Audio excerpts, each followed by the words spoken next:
Hi, hello friends. Welcome back to my channel tastytastysamayal. Normal ஸ்டைலில் omelette சாப்பிட்டு ரொம்ப போர் அடிச்சு போச்சா? அப்போ வாங்க ஒரு டிஃப்ரெண்ட்டான ஸ்டைலில் ஆம்லெட் எப்படி போடலான்னு பார்க்கலாம். இதுக்கு பேர் கரண்டி ஆம்லெட். பேர் கேட்கவே டிஃப்ரெண்ட்டாக இருக்குல்ல? மதுரை திண்டுக்கல் பக்கம்லாம் ரொம்பவே ஃபேமஸான இந்த கரண்டி ஆம்லெட்டை இனி நம்ம கிச்சனில் பண்ணலாம்.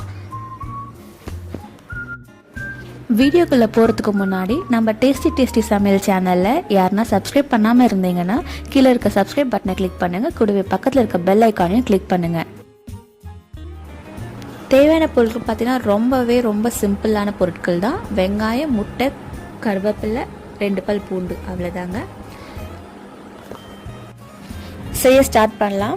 முதல்ல வெங்காயத்தை தோல் உரித்து நல்லா தூளாக கட் பண்ணி எடுத்துக்கலாம். நான் இன்றைக்கி சின்ன வெங்காயம் எடுத்திருக்கேன். நீங்கள் பெரிய வெங்காயம் இருந்ததுன்னா அது கூட யூஸ் பண்ணிக்கலாம். சின்ன வெங்காயம் பார்த்திங்கன்னா ரொம்பவே டேஸ்டியாக இருக்கும், அதே சமயம் உடம்புக்கு ரொம்ப நல்லதுன்னு கூட.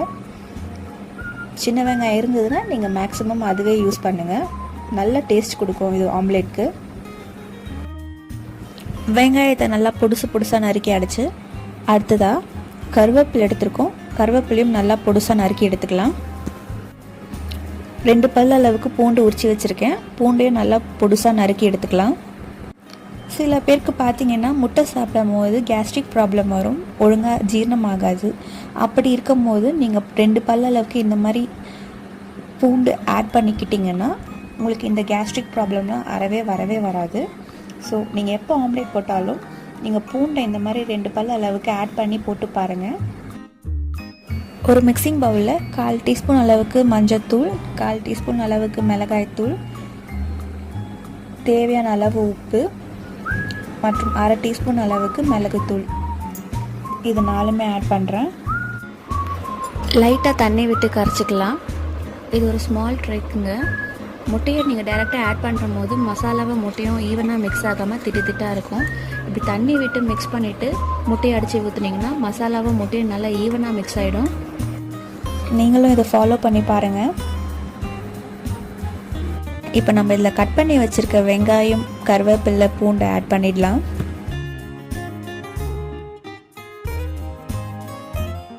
இப்போ இதில் முட்டையை அடித்து ஊற்றிக்கலாம்.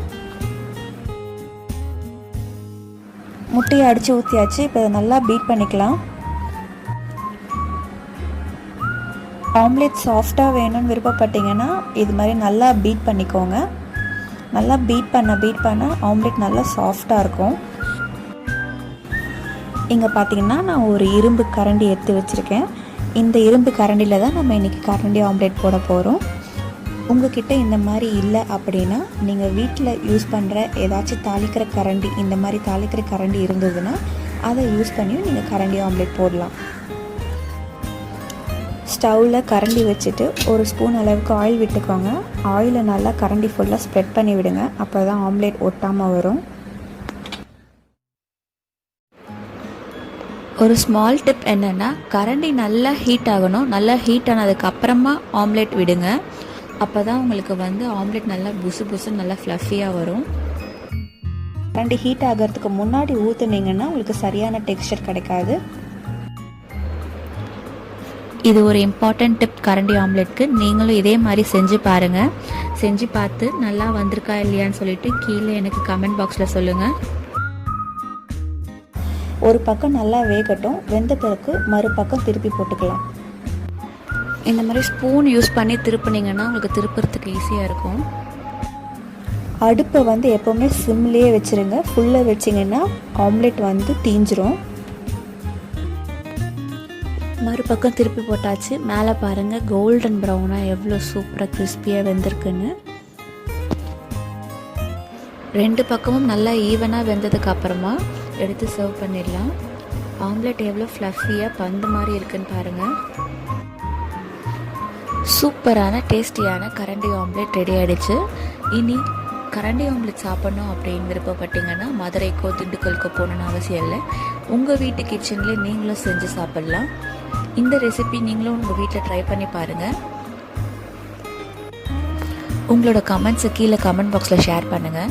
இந்த வீடியோ உங்களுக்கு பிடிச்சிருந்ததுன்னா லைக் பண்ணுங்கள், ஷேர் பண்ணுங்கள்.